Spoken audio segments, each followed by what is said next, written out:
From the heart of our nation's capital, here's Family Research Council President Tony Perkins. Well, hello, everyone, and welcome to Washington Watch. With all that we've witnessed in the last 2 months, we need a reminder of what the key ingredients are that has made America an exceptional nation. You know, one can argue that whatever those ingredients are, they need to be revisited because we're at risk of losing our standing as exceptional. Well, a new survey this week by Axios reveals that 80% of Americans believe our country, America, is falling apart. The survey results, frankly, don't surprise me. They do deeply disturb me, but they don't surprise me. Well, this weekend, I believe, is an opportunity to step back from the surreal happenings of the last few weeks and revisit what I believe is at the heart of America's historical exceptionalism as we celebrate Religious Freedom Day. On January 16th, 1786, the Virginia Statute for Religious Freedom, written by Thomas Jefferson, was passed by the Virginia General Assembly. This historic document codified into law an understanding that went all the way back to the Pilgrims, which we celebrate their arrival 400 years ago this past year. That religious liberty is an inherent right granted by God, not gifted by government, was what they believed. Specifically, the statute made it clear that no one could be compelled to attend or support any religious worship, nor could they be hindered or harmed from their own religious beliefs or exercise.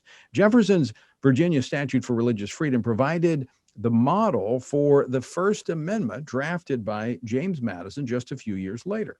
The law also anticipated Article 6 of the Constitution, which states that there shall be no religious test for anyone seeking to serve in public office. When Jefferson drafted the Virginia Statute for Religious Freedom, his proposal was radical.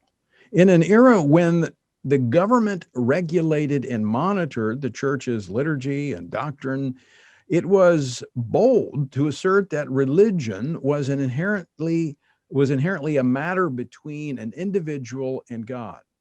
But Jefferson's bold assertion was the correct one. Thomas Jefferson noted that the people could change the law, but warned against it because these are natural rights. Natural rights can be repressed, but they cannot be erased. They will find a way of expression. Therefore, great attention should be given to the recognition and preservation of these God-given rights, for they are vital to the safety and stability of a people. Now, after drafting the Declaration of Independence in 1776, Jefferson returned to Virginia, where 3 years later in the House of Delegates, he proposed Bill number 82, containing the ideas set forth in the Virginia Statute for Religious Freedom. It wasn't until 7 years later that the bill was passed. 3 years after that, in 1789, the First Amendment containing the ideas in the Virginia Statute was proposed. Now, Jefferson's Virginia Statute for Religious Freedom was the thread linking religious freedom ideas, which were quite novel, as I said at the time, between the key stages of our nation's founding. This founding American principle has long enjoyed bipartisan support. In fact, in 1993, Congress overwhelmingly passed the Religious Freedom and Restoration Act. The law passed unanimously in the House of Representatives and 97-3 in the U.S. Senate and was signed into law by President Bill Clinton. RFRA prohibits the government, from substantively burdening the exercise of religion, ensuring that people of faith can live out their beliefs in peace. Only a compelling government interest furthered in the least restrictive way can supersede a person's religious claim. The law has protected members of minority religions as well as Christians. It's been an issue of big debate in the last few years. Now, these two documents, along with our Constitution, uphold the right to religious liberty in our nation today. There's been a number of presidential proclamations underscoring this issue of religious freedom.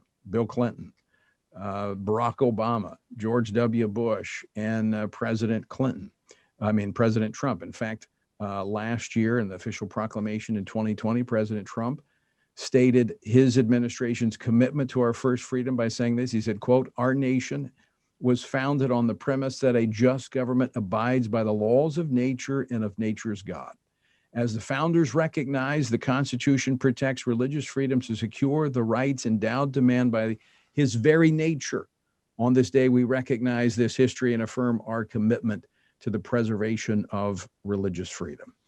And finally, we must recognize that there is a link between domestic and international religious freedom, one we talk about often on this program, because if we fail to protect religious freedom here at home, we'll be unable to protect and promote it abroad. So today we honor this first freedom on Washington Watch. I'm going to be joined by notable experts that can speak to how religious freedom is an essential ingredient to both America's past success and success in the future. Professor Daniel Dreisbach from American University will delve deeper into the history of religious freedom in America. Then Governor Pete Ricketts of Nebraska will explain why government should support a vibrant right of religious freedom. Dr. Bob Fu, Senior Fellow for International Religious Freedom here at the Family Research Council, looks at why religious freedom is critical to America's foreign policy. And then my good friend, Dr. Andrew Brunson, is here on how his time in a Turkish prison for preaching the gospel prepared him for a message for the church here in America. He shares that message with us today here on Washington Watch. The website, tonyperkins.com.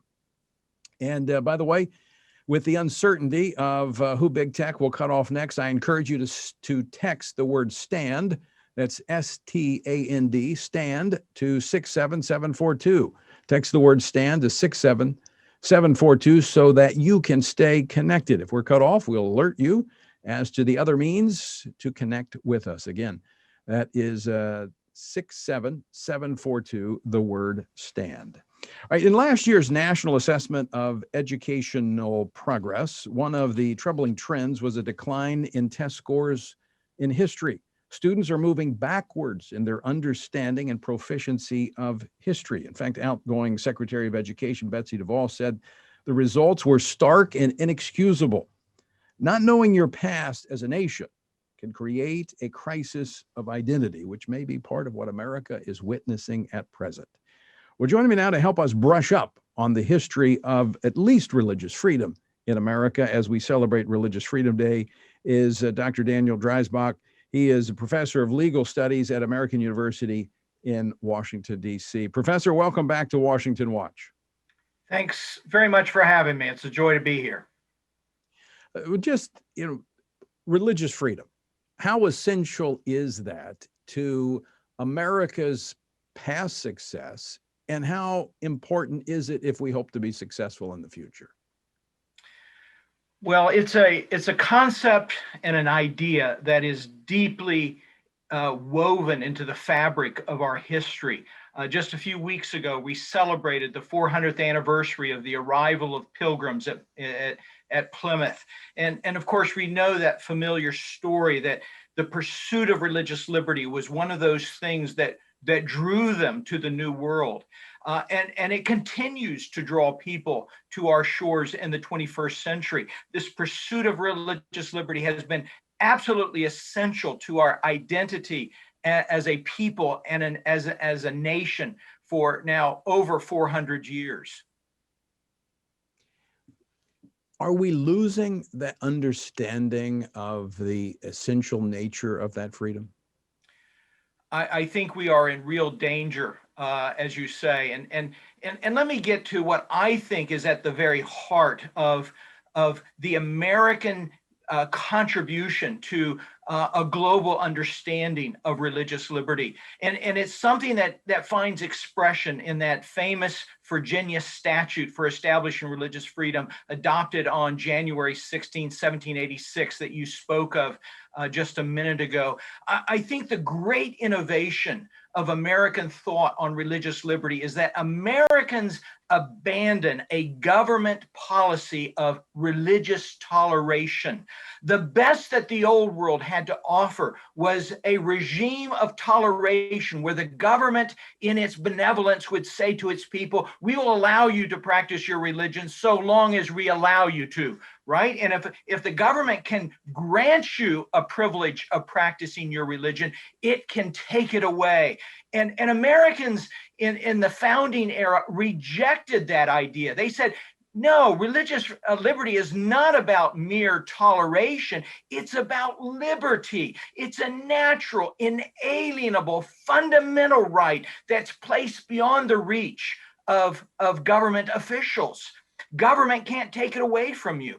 And sadly, I think we're losing this distinction in our society today between toleration, government and its benevolence allowing you to practice your religion, and this idea of the founding, which is that religious liberty is a natural, inalienable right that can't be taken away. And I think it plays out in very alarming ways. Today, we see the government telling people of faith and faith-based organizations, oh, you can do this or that so long as your religion is in alignment with government policy. But if you step out of government policy on a whole range of issues, whether it's marriage or human sexuality or sanctity of life, the government is threatening and in some instances taking away the right of faith-based organizations to practice their religion as it was protected in the Virginia Statute and the First Amendment. Words matter. And we hear about, well, we have the freedom of worship. Freedom of religion is much broader than worship. Explain what was really at the core, at the heart of, when we go back to the Puritan work ethic. It incorporated work as a part of one's worship because it was service to God. Therefore, pretty much everything that man does was considered an expression of his relationship with God. Yes, I think that's right. Let me throw in another term that I think is a very important part of this conversation, and that's free exercise. That suggests that what's being protected in our First Amendment is not simply thoughts that you have in your head. Rather, it's the ability to act on your beliefs, to act on the dictates of your conscience. And I think what we find when we hear people today saying, well, you can worship, but you may not be able to act on your belief, that is a fundamental departure from the literal language of our Constitution and this most important of rights. So as a country, when we look back on our history and we look at how vibrant of a understanding we had of religious freedom, and that it's slipping. It's slipping, our understanding of that freedom and all of history, quite frankly. But let's talk about religious freedom here in our couple minutes just left here. How do we reinvigorate that freedom? Well, the founders often said that our survival as a republic, our survival as a free people is dependent on frequent recurrence to fundamental principle. And so I think that on this Religious Freedom Day, on January 16th this year, we need to commit ourselves to recurring to first principles. Go back and study the bill for establishing religious freedom of 1786. Go back and study what the First Amendment has to say. And so I think our survival as a people, and as a people who enjoy the liberty of free exercise of religion, is in large part rests on our willingness to commit ourselves to a study and an understanding and application of those principles. Professor Dreisbach, we're gonna have to leave it there. I want to thank you for joining us, and folks, don't go away. We're coming back with more.